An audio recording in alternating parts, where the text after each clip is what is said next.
আমরা যদি কোনো সময় কাউকে ছোট করে কথা বলি, তার আগে আমাদের ভেবে নেওয়া উচিত কাউকে ছোট করার আগে আমাকেও কিন্তু এর সামনাসামনি হতে পারে। কারণ সময় আমাকে হয়তো এমন জায়গায় নিয়ে গিয়ে ফেলবে এবং ছোট করবে যেখানে আমি হয়তো সম্মান পাওয়ার যোগ্য ছিলাম। আমাদের কারোর সাথে বন্ধুত্ব টিকিয়ে রাখতে অনেক সময় লাগে, শত্রুতা করতে একটু সময় লাগে না। যার অনেক রূপ সৌন্দর্য নিয়ে অহংকার আছে, সেই রূপ সৌন্দর্য ভাঙতেও বেশি সময় লাগে না। তাই যে সময়ের মধ্যে আছে সেই সময়টাও পার করতে বেশি সময় লাগে না। সবাই তোমাকে নিয়ে মজা করুক, হাসুক, ছোট করুক, আঘাত করুক, যা ইচ্ছা তাই করুক, কিন্তু তোমাকে যেন থামাতে না পারে। মনে রেখো, তাদের ইচ্ছা তুমি থেমে যাও। জীবনে সব কিছু একসাথে পাওয়া যায় না।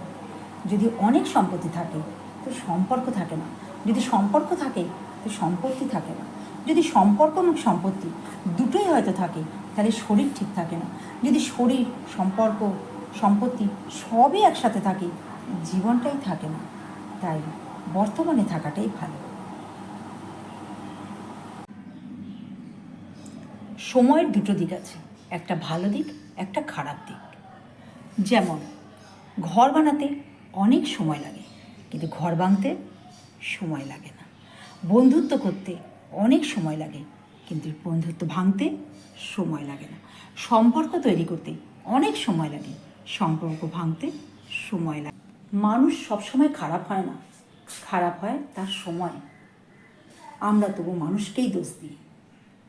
যেমন ঘুড়ি যখন কেটে যায় তখন ঘুড়ি কাটে না, ঘুড়ির সুতো কাটে, কিন্তু আমরা বলি ঘুড়িটা কেটে গেল।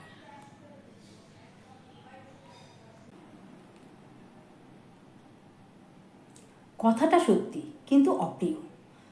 যখন পরীক্ষা দিই তখন পরীক্ষাটা কিন্তু একাই দিতে হয়, কিন্তু তার রেজাল্ট কিন্তু সকলের সামনে আসে।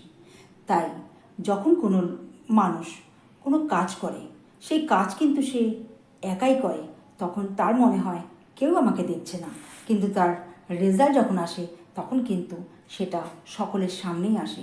তাই যে কাজ করবে সেটা একটু ভেবে ভেবে করা ভালো, কারণ ভালো কাজ করলে তার রেজাল্ট সকলের সামনে ভালোই আসবে, খারাপ কাজ করলেও কিন্তু তার রেজাল্ট সকলের সামনে খারাপই আসবে।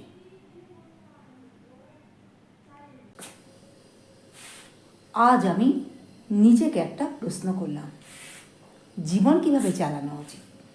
আমার প্রশ্নের উত্তর আমার ঘর আমাকে চারদিক থেকে দিয়ে দিল। ছাদ বলল উন্নত চিন্তাভাবনা করো, পাখা বলল নিজেকে ঠান্ডা রাখো, দেয়ালে টাঙানো ঘড়ি বলল সময়কে কদর করো, সময়ের সাথে তাল মিলিয়ে চলো। আয়না বলল নিজেকে দেখো, নিজেকে চেনো।